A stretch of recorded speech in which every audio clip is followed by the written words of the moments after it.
राज्यातील लाखो शेतकऱ्यांसाठी मोठी आणि दिलासादायक बातमी। अनेक महिन्यांपासून प्रतीक्षेत असलेल्या शेतकरी कर्जमाफीला अखेर राज्य मंत्रिमंडळाने मंजुरी दिली आहे। 2 लाखांपर्यंतचं थकीत कर्ज माफ करण्याचा निर्णय घेण्यात आला असून याचा लाभ राज्यातील सुमारे 56 लाख शेतकऱ्यांना होणार आहे। तब्बल 36,585 कोटी रुपयांच्या या कर्जमाफीमुळे खरीप हंगामाच्या तोंडावर शेतकऱ्यांना मोठा आधार मिळणार आहे।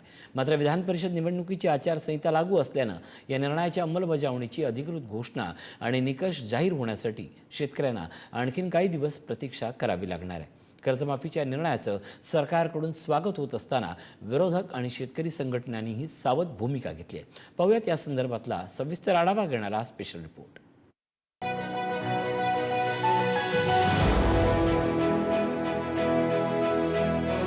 शेतकऱ्यांचे डोळे ज्याकडे लागले होते त्या कर्जमाफीला अखेर मंत्रिमंडळाने मान्यता दिली। फडणवीस सरकारने अर्थसंकल्पाच्या वेळी शेतकरी कर्जमाफीची घोषणा केली होती। त्यानंतर शेतकरी कर्जमाफीच्या प्रतीक्षेत होते। 30 जून पर्यंत कर्जमाफीची मुदत देणाऱ्या राज्य सरकारने अखेर मंत्रिमंडळ बैठकीत शेतकऱ्यांचं 2 लाखांपर्यंतचं कर्ज माफ करायचा निर्णय घेतला।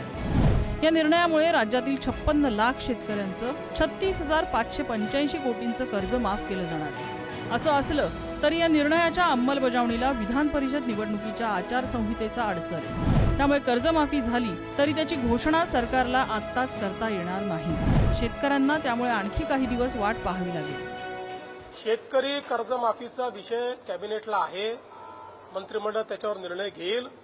पण आम्हाला इलेक्शन कमिशननी अट टाकली आहे, जेव्हा आम्ही त्यांना परवानगी मागितली तसं त्यांनी अट टाकली आहे की तुम्ही विषय मंजूर करून पुढची कारवाई करा, पण त्याची घोषणा तुम्हाला करता येणार नाही। त्यामुळे आम्ही आज अधिकृत घोषणा इलेक्शन कमिशनमुळे करू शकत नाही। आज आम्ही निर्णय घेऊ, निर्णयाप्रमाणे कारवाई सुरू करू, इलेक्शन संपल्यानंतर त्याची घोषणा करू। तेव्हा भाऊचं खास करून अनाथाचे एकनाथजी शिंदे साहेबांचा आभार मानतो। शेतकऱ्याच्या कर्जमाफीची लढाई आम्ही जिंकली, पण त्याच्यामध्ये प्रोत्साहन निधी जे 50,000 आहे ते सरकारनं 1 लाख करावी, याच्यासाठी बच्चूकडूचा लढा कायम राहील। पुन्हा सरकारचं आभार मानून सगळ्यांना धन्यवाद देऊन आपल्या सर्वांचे आभार मानतो। ही कर्जमाफी माझ्या शेतकऱ्यांच्या खात्यापर्यंत आणि त्याच्या खऱ्यातलं आयुष्य बदलणारी राहील अशा सुद्धा अपेक्षा करतो आहे। निवड कर्जमाफी घेऊन चालणार नाही, तर हमी भावाच्या लढाईसाठी सुद्धा माझा शेतकरी उभा राहिल्याशिवाय राहणार नाही। विधान परिषदेची निवडणूक 18 जून रोजी होणार आहे आणि 22 जूनला निकाल आहे। त्यानंतर आचारसंहिता संपेल आणि त्यानंतर शेतकरी कर्जमाफी होईल।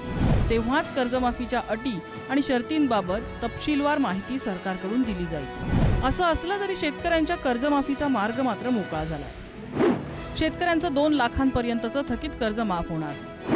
65 लाखांहून अधिक कर्ज खात्यांची कर्जमाफी केली जाणार। राज्यातील सुमारे 56 लाख शेतकऱ्यांना त्याचा लाभ होणार। शेतकऱ्यांना एकूण 36,585 कोटींची कर्जमाफी मिळणार।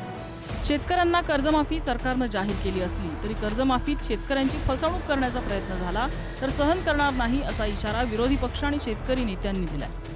निवडणुकीचा आणि निवडणूक आयोगाचा बागुलबोवा दाखवून त्याची घोषणा करता येणार नाही असं सरकार जे सांगतंय ते धादांत खोटं आहे। एक मुळामध्ये या निवडणुकीचे जे मतदार आहेत त्या मतदारांच्यावर प्रभाव टाकण्यासारखा त्यांना लाभच होणार नाही या कर्जमाफीचा, तर मग प्रभाव कसा काय पडणार। रात्रली गोष्ट, निवडणूक आयोगाच्या आडून सरकार गुपचूपपणानं काही लोकांच्या खात्यावर पैसे जमा करून जो शब्द दिलेला होता 7/12 कोरा करायचा, त्याच्यापासून कुठेतरी पळ काढू पाहतंय। मुळात नव्यानं अशा प्रकारची घोषणा करण्याचं औचित्य शिल्लक राहिलेलं नाही, कारण राज्य सरकारने यापूर्वीच कर्जमाफीची घोषणा केलेली आहे। आता केवळ कोणत्या अटी शर्ती सरकार लावणार, कुणाला कर्जमाफी देणार, किती देणार आणि कोण त्यापासून वंचित राहणार, नियमित कर्जदारांचं काय होणार याबाबत प्रत्यक्षपणानं निर्णय घेणं आणि ते जनतेला समजणं अपेक्षित आहे। आचारसंहितेच्या आडून हे सगळे निर्णय गुप्त जर ठेवले जाणार असतील, ते जनतेला माहीत न करता सरळ अंमलबजावणी सुरू होणार असेल तर ते चुकीचं होईल।